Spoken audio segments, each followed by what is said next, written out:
Hi, this is Dr. Melanie Crites-Bachert here again with 360 Pelvic Health Institute, a division of the Center for Men's and Women's Urology.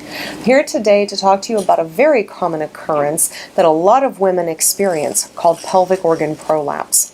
Now, pelvic organ prolapse, as it suggests, means that the pelvic organs, such as the bladder, the back of the vagina or uterus, or the rectum, can be pouching out through the vagina, creating a bulge or a discomfort for a lot of women. Now, you may say, what causes pelvic organ prolapse? It can be anything from weight changes, obesity, genetics, childbirth, particular medications, or previous pelvic surgeries, just to name a few. There are certainly many other causes that you would probably want to talk to your doctor about, and your doctor can explain some of those things to you. So, some women ask, well, what are the symptoms of pelvic organ prolapse? Well, just to name a few, as we've already said, vaginal bulging, or actually physically seeing something bulging from the vagina, or the ability to feel something when you examine yourself with your fingers. Some ladies experience dyspareunia or painful intercourse. Other women experience low back pain or low abdominal pain, recurrent urinary tract infections, constipation, the need to press up on the bladder or press down on the bottom of the vagina to facilitate emptying the bladder or emptying the bowels. Some patients just overall feel a generalized sense of malaise or tiredness or feeling drug out, as I've also heard.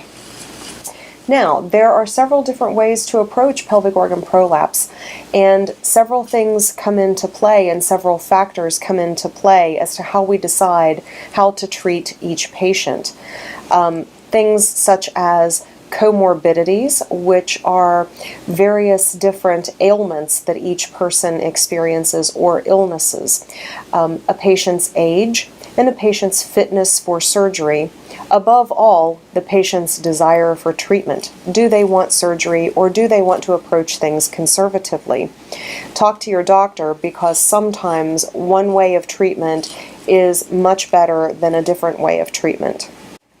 The first way that we can treat pelvic organ prolapse is conservative, such as pelvic floor physical therapy, which is where you actually see a physical therapist that specializes in the muscles and the organs of the pelvis. They will do an exam, typically. They will prescribe a treatment regimen for each patient, depending on physical findings and the patient's goals for treatment. Another conservative management of treatment is called a pessary. Now, a pessary can come in different sizes and shapes. Each person, or each lady's vaginal tissue and vaginal introitus or opening is measured at your doctor's office, and a rubberized device, or sometimes it can be made of silicone if there's a latex allergy, is inserted up inside the vagina. A lot of ladies experience this several years ago when the use of diaphragms were very common.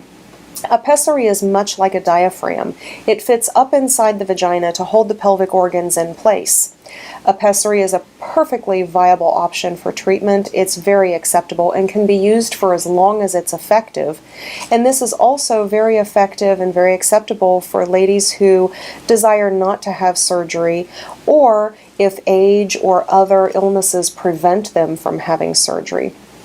Keep in mind, pessaries can be one of those things that not every woman's body will hold in place. Certainly, if that's the case, and after multiple pessaries are tried, then you and your doctor will talk about a surgical plan to correct the pelvic organ prolapse if it's what we call symptomatic, meaning giving you problems.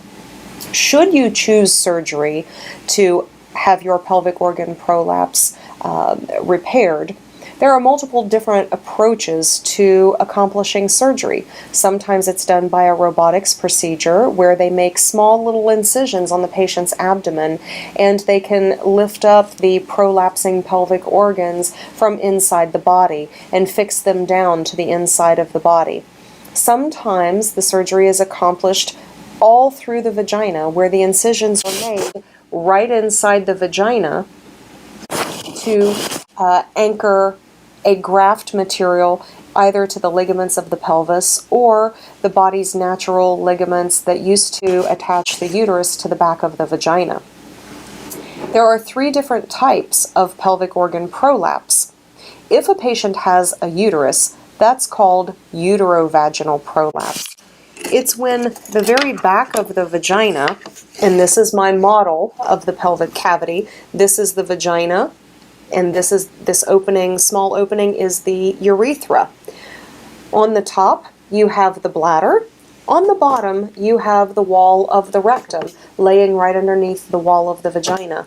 Of course, in the very back of the vagina is where the uterus is attached. If a patient has uterovaginal prolapse, the uterus is essentially pushing down into the vagina, and you can feel a bulge or see the cervix in the vagina on a speculum exam. Typically, a hysterectomy is involved to remove the uterus, or those ladies desiring to have what we call a uterine-sparing surgery can talk to their physician surgeon about sparing that uterus and repairing the prolapse while sparing the uterus. Now, if a patient has a cystocele, that is prolapse of the bladder through the vagina. And this is typically what the patient would find on speculum exam when the doctor examines them. The top of the vagina, the vaginal wall, pouches down into the vagina, creating a bulge. If a patient has a rectocele, that means that the patient is experiencing bulging of the rectum through the vaginal wall.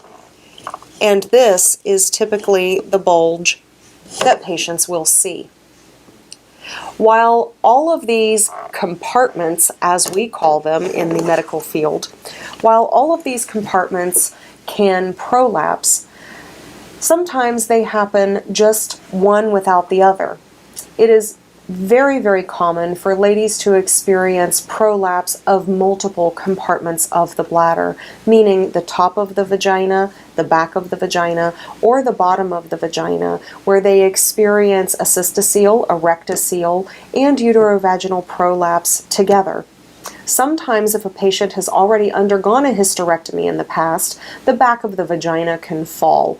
And that is typically a situation where the bowels are pushing on the back of the vagina, taking up the space where the uterus used to be, and they are pouching down through the vaginal wall, creating a hernia of sorts in the back of the vagina. That's typically called vaginal vault prolapse with an enterocele, and that enterocele is basically a hernia of the bowels through the vagina. Now, should you choose surgical intervention, there are multiple different graft materials that can be used. Biologic material is a tissue that's found in all mammals. It's essentially a stripped down acellular collagen matrix, just like found in all mammals' bodies.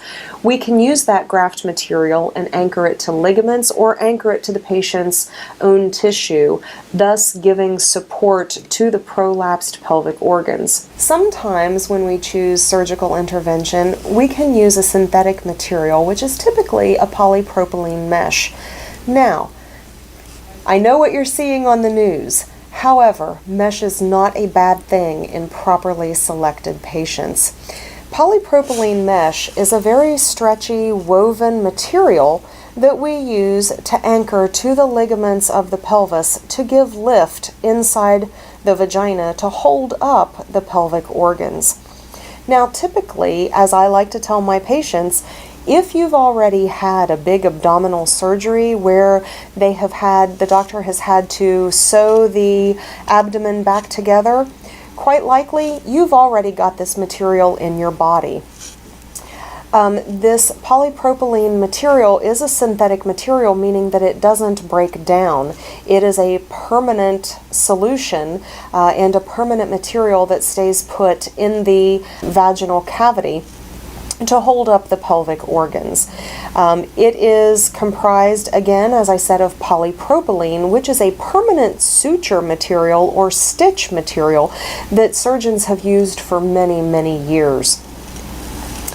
So, my advice, if you are experiencing bulging or you feel like you have lower abdominal discomfort or low back discomfort or generally feel unwell, or you have a gynecological appointment where your gynecologist says you may have some pelvic organ prolapse, if it's giving you problems, certainly talk to your gynecologist, your urogynecologist, or your urologist who specializes in pelvic reconstruction to find out which treatment option for pelvic organ prolapse is right for you.